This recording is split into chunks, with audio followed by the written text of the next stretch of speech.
Hey, what is up guys? Guitar Rock here, welcome back to another Brave 9 video. Alright, today I want to talk a little bit about the 5 stars. Alright, so I know a lot of you guys, some of you guys have been asking me, alright, 5-star mercenary selection ticket, and some of you guys are probably back to the game after a long hiatus because you saw, alright, there's this Octos going on around with this rework, etc. So you want to try to get back into the game, but you're still wondering which 5 stars to choose from.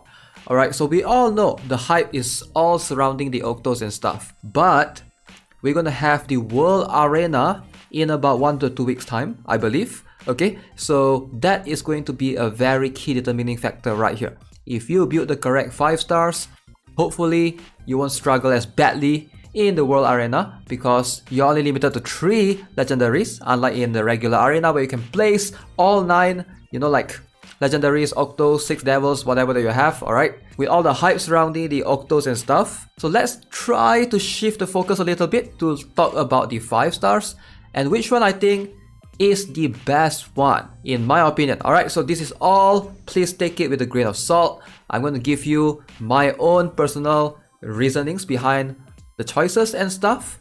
So first things first, alright, let's talk about Warriors first. Alright, so Warriors is going to be something that a lot of players are trying to recruit because these are probably going to be your key units in tackling a lot of the contents of the game outside of PvP, right? Like we're talking about campaign, we're talking about Evil Castle, we're talking about Gate of Chaos, etc. Those things. So who is still worth building, alright? Or who is still worth selecting from the list of all of these choices? Okay, so the Warriors, in case you guys don't know, those are the one with the red background. So once you go past Sigmund, alright, then all these blue backgrounds are defenders. So we're going to cover from top to bottom. So Lyudmila, do I think she's worth it? Yes. Hell yes. Lyudmila is still freaking worth building. Alright, she can, if you have good runes on her, especially with flat runes getting buffed recently, she can still one-shot a plus 15 Livia, max rank boosted. She can one-shot a plus 15 Velfen, max rank boosted with proper buffs. Alright, that is very important. Proper buffs. She needs those. Without those, she's probably not going to be able to do anything because she is not immune to anything. You can see she's not immune to anything. She's most likely going to get cursed, going to get her stats reduced, etc.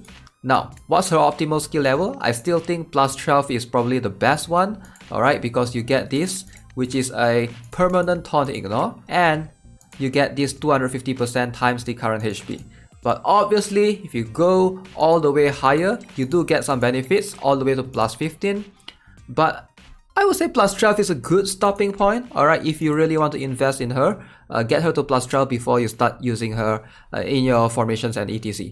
Kyria, I honestly don't think she's worth it. Same goes for Larkis, same goes for Taylor, same goes for Anastasia. Now these, honestly, they are sort of outdated, alright? And in the current meta, they stand no chance, alright? If you are talking about PvE specifically, Larkis can be good in some situations. He can solo some stages. But investing in him, in my opinion, is a big waste considering that you can actually just pick a Seto for free. You can just pick a Seto plus 9 for free and Seto can do even more. Alright, survivability wise, you know, just fixed damage counter, etc. I'm going to say probably Yuri is the next one that I'm going to say that is somewhat still relevant. Okay, so why is Yuri good? Alright, she does not have anything or any solution to deal with units with 100% defense. However, Nullifier has proven time and time again to be a very useful kit, and especially from this huge X-Tile range, I'm going to say Yuri is going to be key in a lot of situations.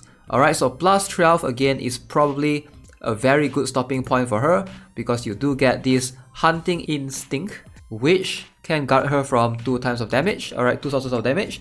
The only thing is, she is probably one of the cheaper ones because you don't really need to plus 15 her. What you get at plus 15 is you get the ability to switch her range from X to a plus. So depending on whether you want to be able to use this or not, you can always, like remove her soul gear, etc. Alright, this is something that you can actually try. It gives her the flexibility. I thought that was pretty cool, pretty unique, because right now she is the only one that has the ability to do that in terms of switching the tile range at plus 14 and 15. Alright, so the next one in the list is going to be Christina.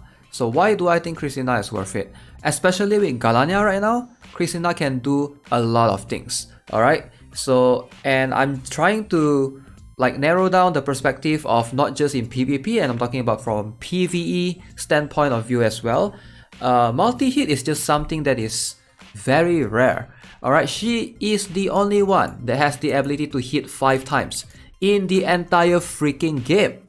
So if you want to tackle certain content like Gate of Chaos this month, for example, which is going to end soon, and you guys should hopefully, if you guys are struggling in certain stages and you need Christina, just pick her. Alright, she is going to be a viable option, definitely. Okay, so consider picking her, and as long as she is the only one that has multi-hit of 5 times, she's still going to be somewhat relevant in certain situations.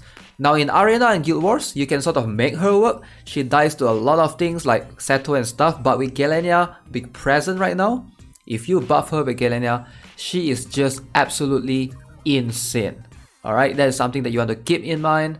And next, we have Jhin. Alright, so I am a big fan of Jhin, and I still am, considering that this guy is like super budget friendly. He doesn't really need like plus 12, plus 15. If you have him at plus 0, he literally counter kills Olivia, which is insane. Alright, so considering that he's a very good legend counter or legend killer, like they say. Alright, this guy counters Vals, he counters Alec, he counters Livia. These are all direct damage dealers, and Jhin is just insane. I don't think he will ever fall off the meta. I honestly think that there's always going to be some situation that you can use him for sure. But yep, that's just my opinion. Jhin is something that you want to consider having or consider picking if you don't have him at all in your account. And yeah, that's it. That's it from the Warriors. The rest of the units here that I did not mention, I don't think they are worth building or worth picking anymore. Like, that includes Elena, because Mamonair is present right now, and I do think that Mamonair's multi-hit is going to be more relevant. Ventana as well, with Mamonair being around, she can basically get rid of Taunt or having the need to have a Ventana, except for Gran.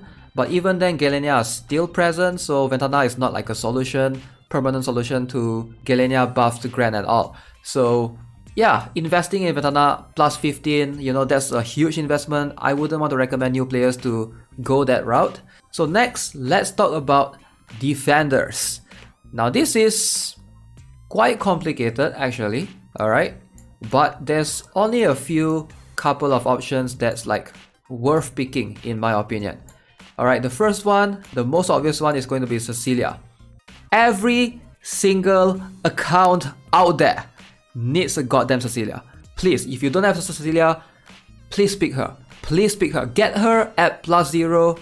Cecilia is just so good.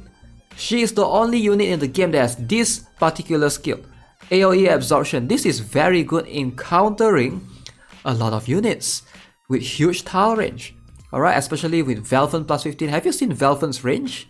Have you guys seen Velfen's range? That range is crazy. Having Cecilia gives you the peace of mind, literally. In Underground Arena, in a lot of situations, in campaign as well. Cecilia is just so useful, and even in Gate of Chaos, not to mention. Alright, at least you want to always have a plus 0 Cecilia. If you don't have her, please consider picking her up. Alright, so the next option that I'm gonna lean towards is Kaylin. It's a little bit of favoritism because I do have Kaylin myself, and I do think that she's better than, a lot of other taunts out there. Number one, she doesn't die to a lot of things. She does not die to Ventana. Alright, she does not die to Seto, etc. Alright, and number two, she is a pretty budget friendly. Alright, if you have her at plus 10, for example, she can do a lot of things. Alright, definitely I would say plus 12 is still going to be more secure, but she is quite good even at low skill level. Alright, obviously plus 15 is gonna improve her usefulness a lot. she counter kills a lot of units. Any units that hits her, I've seen Benshina dies by hitting her. I've seen Grand dies by hitting her, which is insane. Alright, it is insane. The only downside is her taunt is extremely unique before normal attack. Most other taunt activates after normal attack. So this means that she is weak to Reflective Nullifier from Velter. So Velter is probably one of her best counter. Alright, and the third one, of course, I'm probably gonna slot Bane in there and Cowley. Alright, so Bane is debatable. I am not sure if he's still gonna be worth using. Of course, right now in the current Octo meta, I don't think Bane is worth using anymore. It's really hard to use Bane. I think Mamone is gonna do that job for most players. Alright, but in World Arena, maybe we can see him coming back a little bit again. And of course, Cowley, if you don't have her yet, she has one of the highest HP for defenders in the game. So consider picking her up for your World Boss reasons. Alright, Magicians. This is going to be very complicated. Alright, so we do have a lot of still good Magicians. There are a couple of meta units in here like Frisia, Velter, but they have fallen off hard, especially Velter with currently Velfen and Mamone present. You don't really need him anymore unless you're trying to get the 4 combination to get a Seol for the 4 mage requirement. Same goes for Frisia as well. Like, most players seems to have dropped her completely, and she's probably like less than 1% usage rate out there. It's quite hard to recommend picking anything from here specifically. Eldora is good for World Boss. Helga is good occasionally for PvE, Campaign, Evil Castle, etc. But that's about it. I don't see why you would want to pick anyone from here. Yeah, it's gonna depend on what niche you want to focus on. Like, if you really want to focus on, let's say, World Boss for example, then Katarine is really good. If you want to focus on PvE side, then Helga is gonna be pretty solid. Other than that, like, it's quite hard to recommend anyone specifically. Like, no one stands out compared to the Warrior and Defenders category right here.